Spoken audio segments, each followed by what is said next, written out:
বিগত বছৰৰ দৰে এই বছৰো বিদ্যালয়ৰ সকলো ছাত্ৰ ছাত্ৰী লগ হৈ অহা ৫ ছেপ্টেম্বৰ অৰ্থাৎ শিক্ষক দিৱস উদযাপনৰ প্ৰস্তুতি চলাইছে।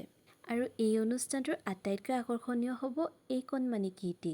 এই কীৰ্তিক যে বিদ্যালয়ৰ নৱম আৰু দশম শ্ৰেণীৰ ছাত্ৰীসকলে কি ধুনীয়াকৈ শিকাইছে, কিন্তু এওঁলোকে একেবাৰে পাহৰি যায়।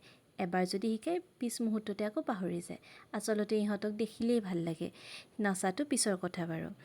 আৰু এয়া দেখিছেনে কেনেদৰে ছাত্ৰীসকলে ইমান ধুনীয়াকৈ তেওঁলোকে অনুশীলনত ব্যস্ত হৈ পৰিছে।